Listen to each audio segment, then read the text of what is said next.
Actually, in 2014, there was this idea by Vera that that this consumerism was quite bad. Most of the Singaporeans chose to they chose to replace over repairing. This kind of activity is viewed as is quick, is convenient. The thing I'm replacing it with is probably going to cost slightly more than repair cost. And it also comes with warranty. Why people go shopping is because you can buy something new. So out with the old, come in with the new. So it's an exciting kind of culture, right? But the flaw is that we are not being prudent because the things that we buy, especially the day that you buy the item, I'm sure you are very happy that you bought this item. So by buying this item, you also want to try and maximize the life. But you forget over time, especially when the items get worn out, right? And slowly this culture of repair will disappear, and then we'll start to do this mindless throwing away. At that point, Vera and Farah, both of them, they got together. They decided to session after this, which was Repair Cafe. So Repair Cafe in Europe, they will take people's things, then they repair it for them, right? So they actually tried to emulate something like this. So we tried to start in Jurong. We couldn't get anyone interested to host us. We decided to rent the void deck. In November 2014, was the first ever done. Subsequent to that, we were hosted by one RC where they saw that so quite a lot of people came and they engaged with us. That's where we found our first home, and then it's been running there, and now our home is in Yihua or Jurong. In 2016, we moved to United World College. This is where I am right now. And we also started one unit over in the Tampines area. So, and last year in December, we decided to move.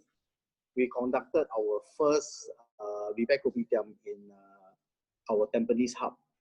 So this is the first mall that has a Repair Kopitiam. Unfortunately, that was the first of this year, and after that was COVID. Then in middle of last year, in 2019, July, we opened Amokyo with funding from a corporate social group. This third location actually is our first location that is completely funded and run by a third party.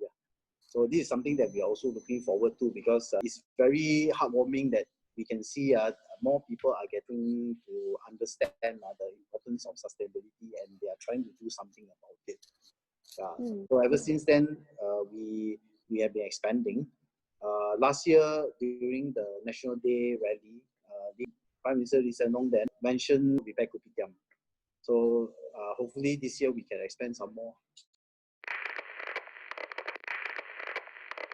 Most of us didn't know what we were getting into.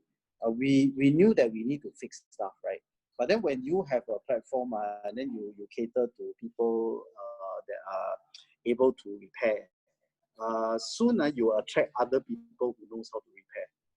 We cross-train each other, and the sharing began. And this sharing is not only just to neighbors, but amongst the coaches. It was not easy starting, because we also imagine you're starting something and you don't know what you're able to do. One of the coaches who is still with us, I think should be called number one coach, is Andy Lee. So we're very lucky to have him, because he's quite good with electrical stuff and electronics as well. So he started to fix a lot of stuff like radios, and this is very close to the heart for especially the elder people. They are the ones still listening to radio, right? And this became something that we started to teach people. Along the way also, we had challenges. For example, like fans, they came in volumes are even until today, it makes up about, I would say, of all the electrical, they make up about 60% of the electrical appliances that come in. So we got together and figured it out how to best repair fan. So today, actually, a fan is harder to repair than an iron. But now, if you ask the repair kopitiam, most of them will tell you, fan is so easy.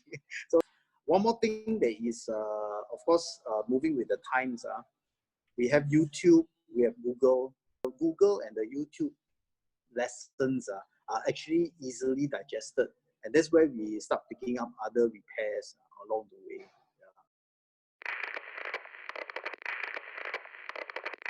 There are a few angles to this question actually. Before last year, Repair Kopitiam attracted a lot of elderly. When we started, if you're a female, you're like a very blue moon kind of sight.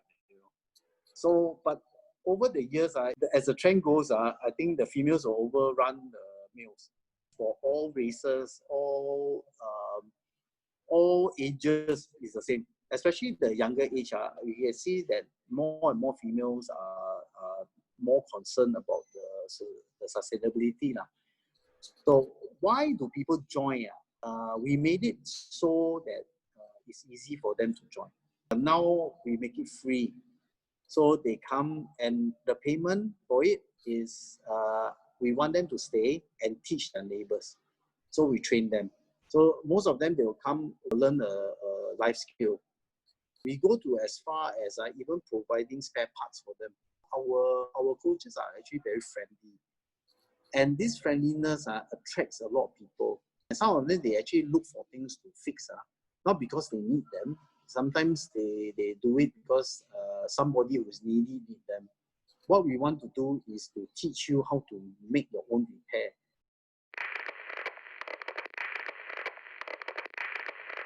I think the buy and throw culture is still there.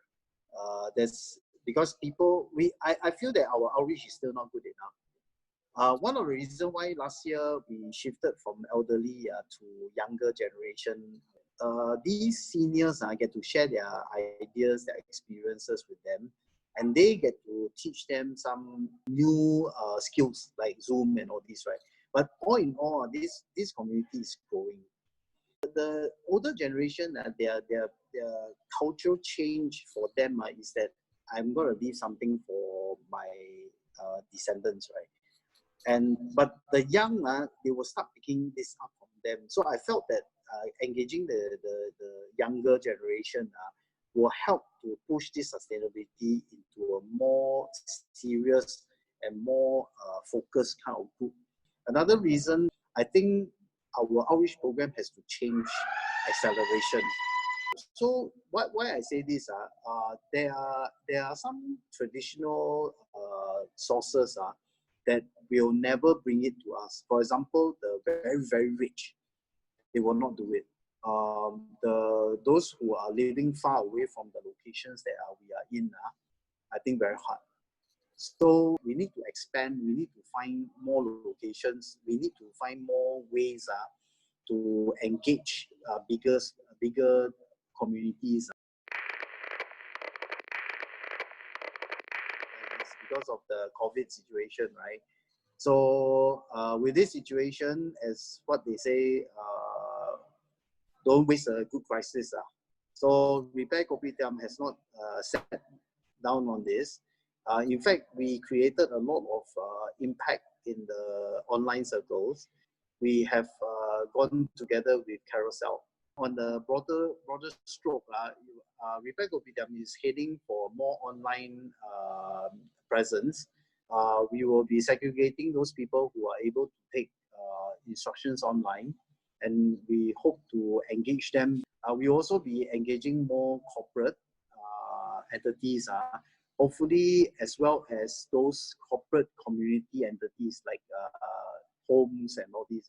So we can also repair their broken down stuff instead of them having to replace them all the time. We are also looking at upskilling. So we did I'm not at liberty to divulge who the people we're working with at the moment, but it's one of the institutions. They will be training us to upskill our capability to repair electrical and electronics. So at the moment, we are dealing more electronics.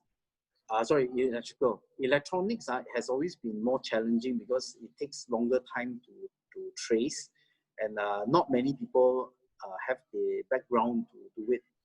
So hopefully this upskilling will open up a new avenue for us to be more able to deal with more repairs.